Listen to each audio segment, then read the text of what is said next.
Hey guys what's up, स्वागत है आपका एक और नई वीडियो में। ये वाली जो वीडियो है ना भाई, बहुत टाइम से पेंडिंग थी। मतलब GameSuk.in को बंद किया हमारे को बहुत टाइम हो चुका और मैं सोच रहा था कि बनाऊंगा क्योंकि आप में से भी बहुत लोग पूछ रहे थे क्या रीज़न है, क्यों बंद कर रहे हो GameSuk को। तो उसके पीछे ना कोई एक रीज़न नहीं था, बहुत सारे पंगे भी थे। वो सब आज इस वीडियो में हम बात करने वाले हैं। बट उससे पहले बता दूँ भाई, हमने GameSuk.in का स्टोर बंद कर दिया, बट वेबसाइट अभी भी चालू है। थोड़ी बहुत एक्सेसरीज वहाँ पर मिल रही है। साथ ही साथ हमने मर्चेंडाइज भी लॉन्च कर दिया है। 2 टी शर्ट उसमें गेमिंग से रिलेटेड है और 2 टी शर्ट्स है ट्रैवलिंग से रिलेटेड। डिस्क्रिप्शन में मैं दे दूंगा भाई, फटाफट से जाओ, लिमिटेड स्टॉक्स है, खरीद लो। और फोटो जरूर क्लिक करना जब भी मर्चेंडाइज डिलीवर हो जाए। इंस्टाग्राम पे मुझे टैग करना ताकि मैं रीशेयर कर सकूं उसको। ठीक है जी, फटाफट से अब वीडियो में आगे बढ़ते हैं।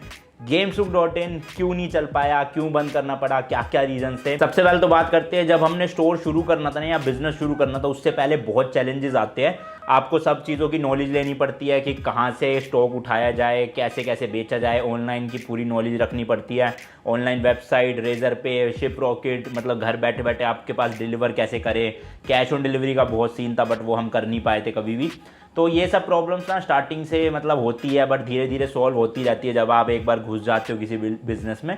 तो ऐसे ही हमारे साथ हुआ, 2-3 महीने लगे इन सब प्रॉब्लम्स को सॉल्व होने में। स्टॉक कहाँ से लेना है वो सब मेरे को खोज खोज के निकालना पड़ा, बट एट दी एंड भाई हमें पता चल चुका था काफ़ी हद तक कि कहाँ से क्या लेना है। वो सब क्लियर हुई। उसके बाद हमारा स्टोर फाइनली ओपन हो गया। अगस्त की बात है 2020 में। पेंडेमिक थोड़ा मतलब उस वक्त जो फर्स्ट वेव थी वो ख़त्म सी हुई थी, लॉकडाउन वॉकडाउन खुल रहे थे, तभी हमने स्टोर रेंट पे लिया और अपना स्टॉक वॉक जितनी मेरी सेविंग्स थी यूट्यूब से आज तक की सब डाल के भाई स्टॉक भर दिया पूरा। प्रॉब्लम्स बताने से पहले ना मैं आपको मेन गोल की बात बताता हूँ कि मेन रीज़न क्या था GameSuk.in को शुरू करने का। पैसा कमाना ऑब्वियसली एक रीज़न था, बट मेन रीज़न नहीं था। मेन रीज़न था भाई, इंडिया में ना ऐसे मैंने तो नहीं देखे पर्सनली ऐसा कोई स्टोर या फिर ऐसी कोई वेबसाइट जहाँ पर गेमिंग से रिलेटेड चीज़ें ना सब कुछ, पीसी गेमिंग हो, कंसोल गेमिंग हो, वो आर्केड मशीन आती है वो भी भाई, मतलब एक ही प्लेटफॉर्म पे आपको कहीं पर वो मिल नहीं रही थी। तो मेरा यही पूरा मैं लेकर चल रहा था कि भाई अपना शुरू करेंगे और सब कुछ गेमिंग से रिलेटेड एक ही रूफ के अंदर रहेगा, एक ही वेबसाइट पर रहेगा, एक ही स्टोर पर रहेगा। तो उसी विज़न के साथ शुरू करना था। प्लस में मार्केट रेट से ना मुझे कम चीज़ें कम पैसों में लोगों को ऑफ़र करनी थी। इससे क्या होता है कि मेरी जो एक लॉयल ऑडियंस बनी हुई है ना, उनको दिखेगा कि यार हाँ ये मार्केट से हमें सस्ता दे रहा है PlayStation 4 या ये PC या ये ग्राफिक कार्ड, तो हम इसी से लेते हैं ना भाई, इस पर ट्रस्ट भी है। तो इससे क्या बिजनेस ग्रो होता है बहुत ज़्यादा।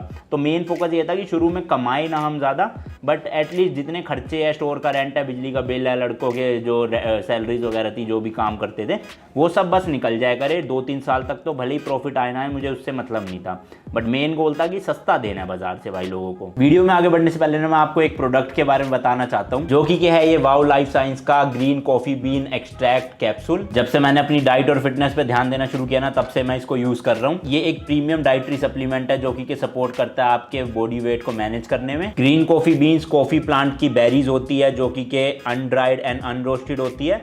ग्रीन कॉफी बीन में antioxidant and metabolism booster compound होते हैं जिनको क्लोरोजेनिक एसिड कहते हैं, जो क्लिनिकली प्रूव है कि ये आपके मेटाबॉलिज्म को स्पीड अप करता है एंड आपके एपेटाइट को भी स्लो करता है। क्लोरोजेनिक एसिड आपके ब्लड ग्लूकोज को भी कम कर देता है एंड एंजाइम्स को भी रोकता है, जिसको हम ग्लूकोज 6 फोस्फेट बोलते हैं। ये ना शुगर मेटाबॉलिज्म बनाता है हमारे लिवर में, जहां पर फिर शुगर फैट बनती है बॉडी के अंदर। तो ये जो क्लोरोजेनिक एसिड है ना, उन एंजाइम्स को रोकता है और आपके शुगर मेटाबॉलिज्म को स्लो कर देता है, जिससे कि फैट बर्न होना स्टार्ट हो जाता है जब बॉडी को एनर्जी नहीं मिलती। जिसका ओवरऑल रिजल्ट ये है कि आपका जो बॉडी का वेट है वो कम होने लग जाएगा। इसका मेन काम ही यही है, आपके बॉडी के वेट को मैनेज करना एंड साथ ही साथ आपकी फूड क्रेविंग्स को भी कंट्रोल में रखता है। इसलिए भाई आप भी ये प्रोडक्ट ट्राई कर सकते हो अगर आप कोई अच्छा सप्लीमेंट ढूंढ रहे हो अपनी वेट लॉस जर्नी के दौरान, जो आपकी हेल्प करे बेसिकली। डिस्क्रिप्शन में जो है प्रोडक्ट का लिंक दे रखा है, साथ ही साथ स्क्रीन पे कूपन कोड आ रहा है अनमोल जायसवाल 20। ये अगर आप यूज करते हो वाओ की ऐप और वेबसाइट पे तो आपको मिलेगा 20% का डिस्काउंट। खरीद आप अमेजॉन नाइका से भी सकते हो, बट वहां पे ये कूपन कोड नहीं चलेगा। तो भाई देर किस बात की, फटाफट से लो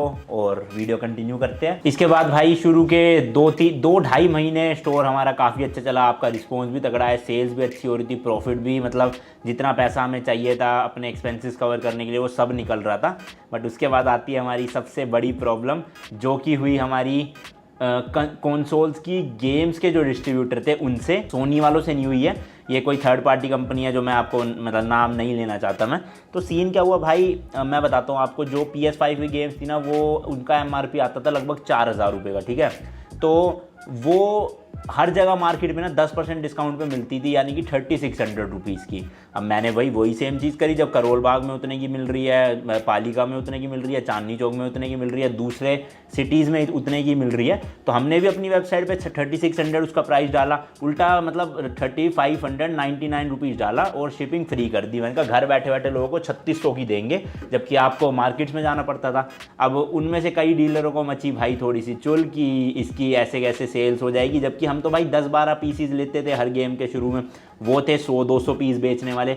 उनको पता नहीं क्या चिड़ मची, क्या हुआ, वो भाई जो डिस्ट्रीब्यूटर थे ना उनको करने लग गए कंप्लेन भी क्या कर रहे हैं कि ये 3600 की बेच रहा है। तो डिस्ट्रीब्यूटर मेरे से कह रहा है कि आप प्राइस बढ़ाओ, आप 4000 करो। मैंने कहा 4000 कैसे करूँ भाई, जब 3600 रुपये की पूरी मार्केट में बिक रही है, मैं 4000 रुपये करके अपने पैर पे कुल्हाड़ी थोड़ी मारूंगा और लोगों की नज़रों में मतलब 10-12 गेम्स बेचने के चक्कर में लोगों से गालियाँ सुनूँ मैं।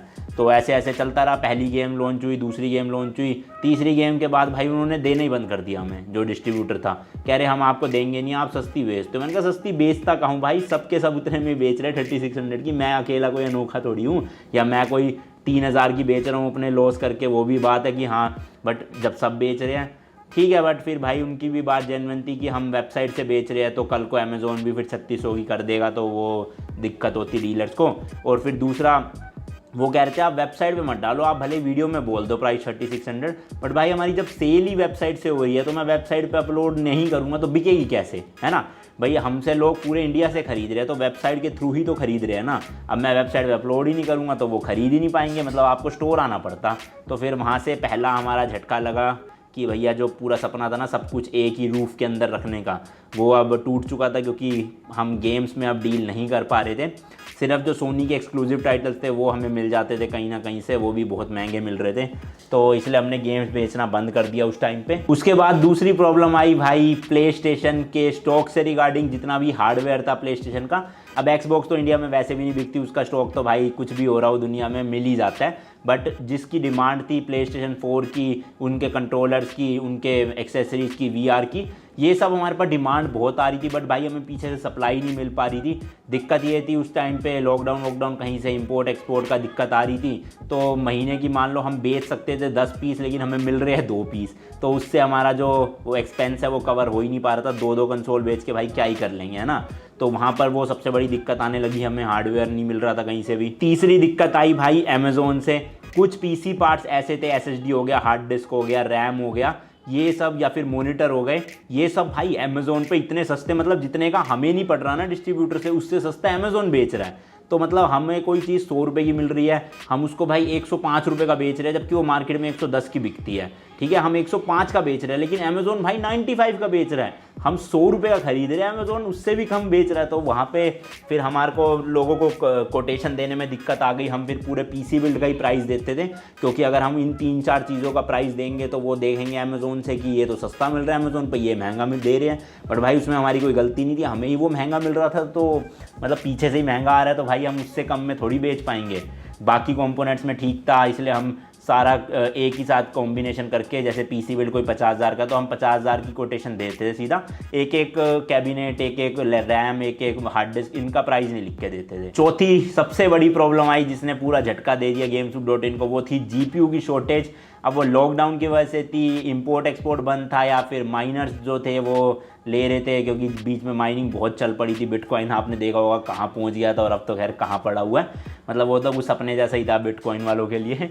तो उसके चक्कर में ग्राफिक कार्ड मार्केट से गए भाई। 50-50 हज़ार वाले ग्राफिक कार्ड 1-1 लाख रुपए के मिल रहे हैं हमें, फिर हम 1-1 लाख 10-10 हज़ार के बेच रहे हैं। पर मेरा मन नहीं मान रहा था भाई कि इतना महंगा खरीदे भी और इतना महंगा लोगों को बेचे भी। तो वहाँ पर बहुत बड़ा झटका लगा कि भैया कार्ड ही नहीं है और मिल भी रहे हैं तो इतने ज़्यादा महंगे, और ऊपर से फिर प्रॉफिट भी क्या ही रखे उस पर। बंदा सामने वाला ही सोच रहा है यार 50,000 का कार्ड था अभी तो 2 महीने पहले, अब ये कह रहे 1,20,000 का। बट हमारी क्या गलती है भाई, हमें ही मिल रहा है वो 1-1 लाख 1,10,000 का, तो क्या कर सकते थे उसमें। और वो भी महीने के 1 या 2 कार्ड मिल रहे हैं। सोचो कहाँ हम मंथली 20 से 30 PC बिल्ड किया करते थे, और अब 1-2 PC बिल्ड कर रहे थे, क्योंकि बाकी पार्ट्स का क्या करेगा बंदा, जब कार्ड ही नहीं है PC में तो ऑन कैसे होगा PC। जो APU वाले PC थे 3200G 3400G यही बिक रहे थे, और उसमें कुछ बजट मतलब इतना प्रॉफिट बचता नहीं था, हमें तो फ़ायदा था नहीं। और जब मैंने सुना कि ये GPU की शॉर्टेज अभी और कुछ महीने चलने वाली है। तो मैंने कहा भैया अपने जेब से लॉसेस भरने, मतलब हर महीने 50 से 60 हज़ार रुपये मेरी जेब से जा रहा था।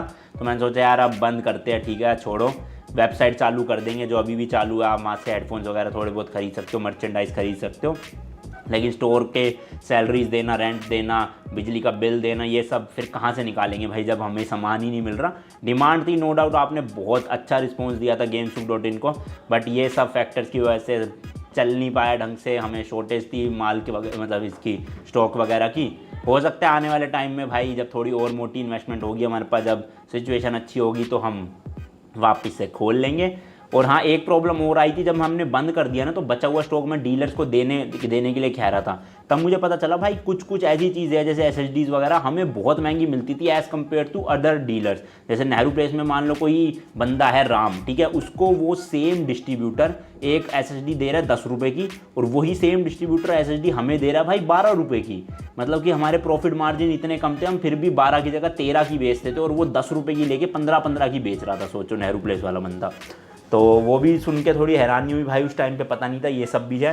बट बंद करने के बाद पता चला, जब डीलर से हमारे बातचीत शुरू हुई कि हमें सामान बेचना अपना, तो वो कह रहे आप इतना 12 रुपये का क्यों दे रहे हो, हमें तो 10 रुपये का मिलता है ये। मैंने कहा है 10 रुपये का मिलता है, हमें तो 12 रुपये का बिल हुआ है। मतलब एग्जाम्पल दे रहा हूँ मैं। तो ठीक है भाई, ये सब सीन था।